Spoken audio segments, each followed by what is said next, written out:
Velkommen til denne video fra Netek, som viser dig, hvordan du nemt laver en 00 autoscan. Vi vil gennemgå følgende: identificere køretøjet korrekt, udføre en 00 autoscan, hvordan autoscan gemmes og printes, hvordan autoscan sendes til Netek, hvorfor det er vigtigt at udføre en autoscan. Når man skal bruge VZS diagnosetester på en bil, starter man med at montere en kraftig batterilader på bilen, aktivere tænding og tryk på knappen 00 autoscan. Vælg den rigtige model, brug biltype og årgang for at vælge den rigtige model.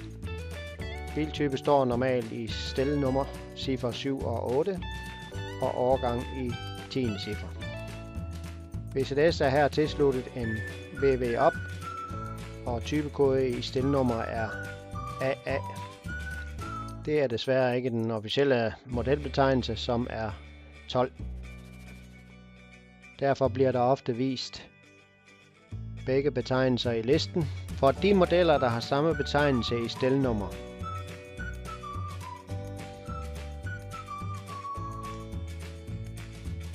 Her kan vi både vælge AA eller 12, det giver det samme.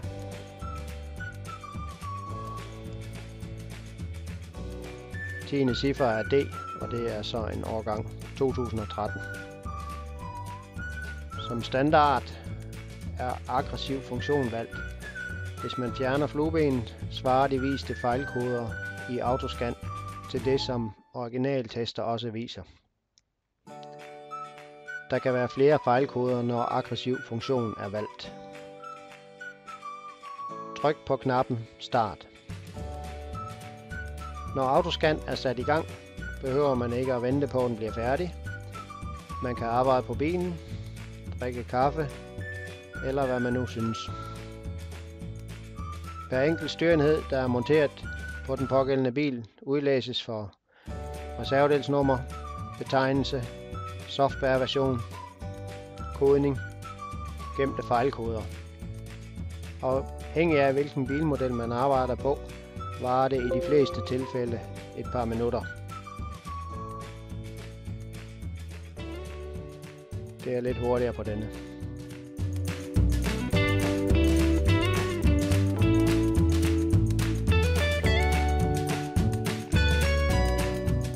Når autoscan er færdig, trykker man på knappen Gem.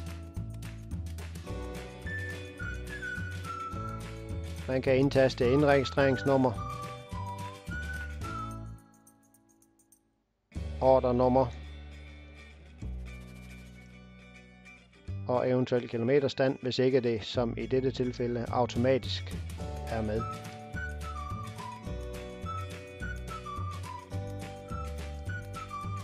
Jeg åbner nu en protokol-log vindue nede under, og det anbefales, at man lader det være, således at alt, hvad man udfører herefter med VZS, bliver gemt sammen med autoscan data.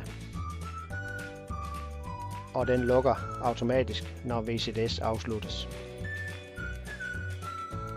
Du kan også trykke på knappen Kopier.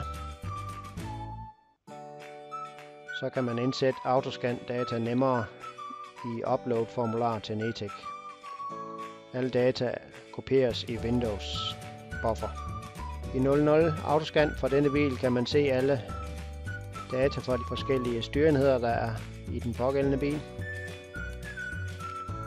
Fejlkoder.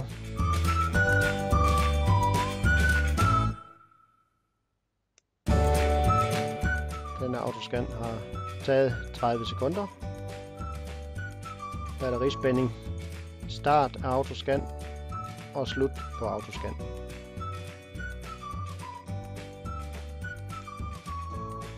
Hvis der er rød linje på selve styreenheden, så kan man dobbeltklikke på den. Så kommer man direkte ind i fejlkoder på denne styreenhed, hvor man kan slette dem direkte.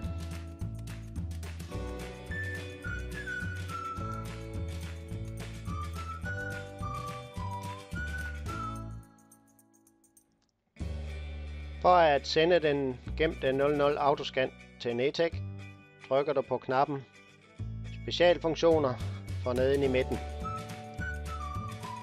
Der er 2 muligheder for nemt at sende autoscan-filen. Hvis du har et e-mail-program og konfigurerer den e-mail-konto, kan du trykke på Send e-mail-data og logfiler fra i dag. Så sendes alle gemte filer meget nemt fra dags dato. Desværre er det ikke så ofte mere, at der er konfigureret et e-mail-program. Herefter starter ens standard e-mail-program, og man trykker knappen Send.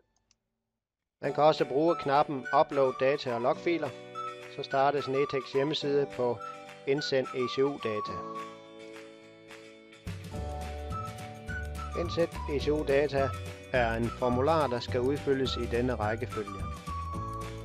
Hvis der er stelnummer i den gemte 00 autoscan, kan man nøjes med at udfylde e-mail.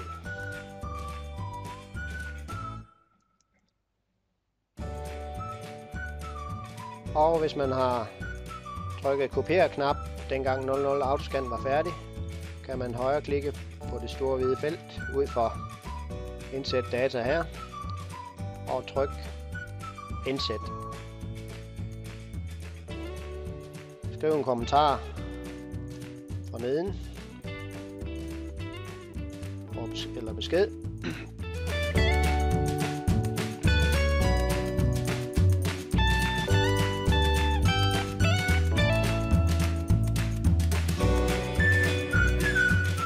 Du kan også vælge at sende tekstfilen direkte ved at trykke på knappen Gennemse.